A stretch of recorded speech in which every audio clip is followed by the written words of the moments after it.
Hi guys, welcome back to the Daily Spread. We are getting today's show off to a bit of a late start here, about 15 minutes late. Sorry about that. It's Friday, and you know I'm not going to apologize because it's Friday, and today's about having fun and just enjoying the weekend here, getting ready to come up.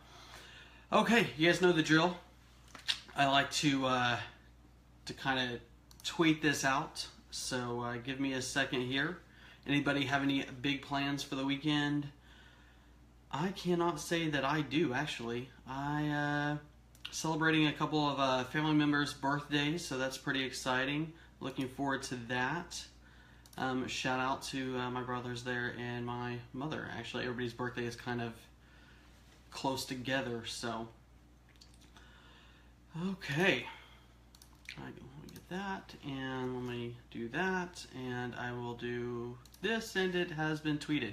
So, okay, there's not a lot to talk about today, but I have to start, well, actually, I have to start with the intro, don't I? This is the Daily Spread. I'm Chris Ross, brought to you by LandGrantGauntlet.com. You can follow us on Twitter at @the_LGG.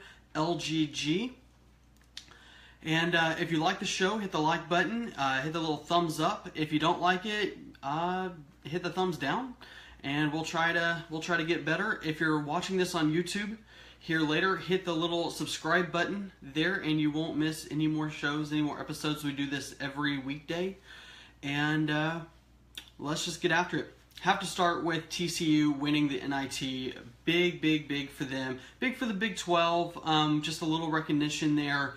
I think TCU fans have to be excited with the direction that program is headed in, because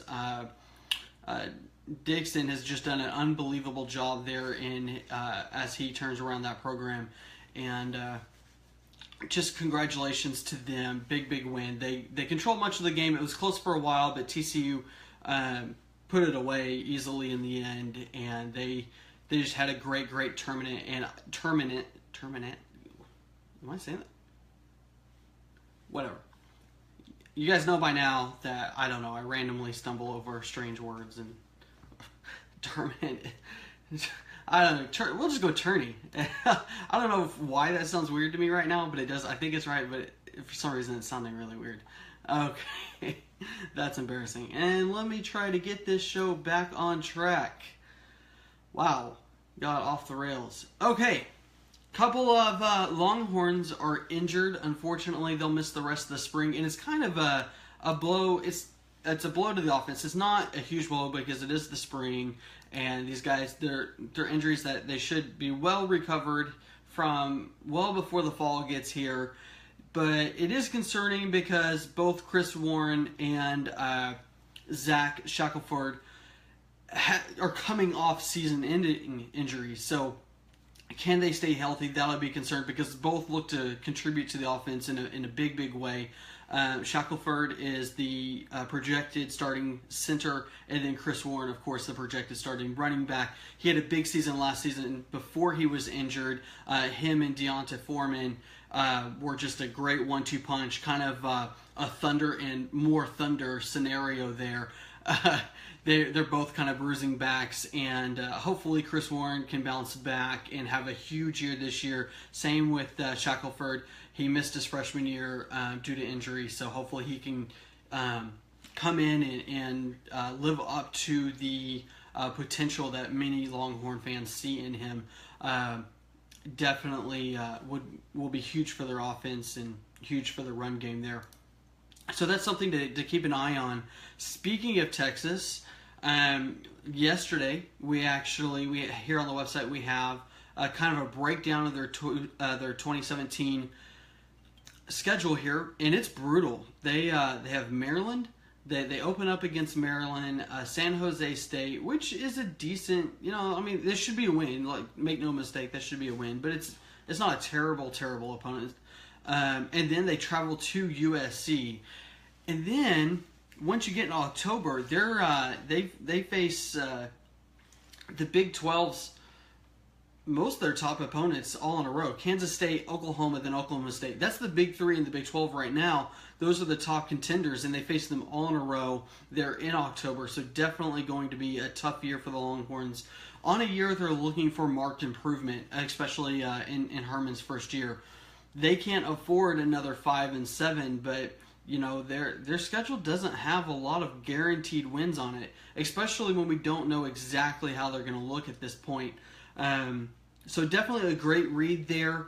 I think it's about, for the Longhorns, it's about managing expectations this year. Stick with reality. We've heard time and time again that Texas is back. This is their year, their return, and time and time again it has not been. So if you're really excited, if you're a Longhorn fan, there's reason to be excited, but kind of temper your expectations a bit, because as Texas Tech and West Virginia and anybody else trying to rise up the ladder will tell you, it's a tough climb when everybody plays everybody. Wins come from losses. And you look at who's ahead of them, and everybody that's ahead of Texas at this point is looking to get better in 2017. So it's going to be a tough climb for them. So for the Longhorns, I think 2017 should be about looking for improvement, but maybe not necessarily in the win column too much, because it's going to just be a tough road for them.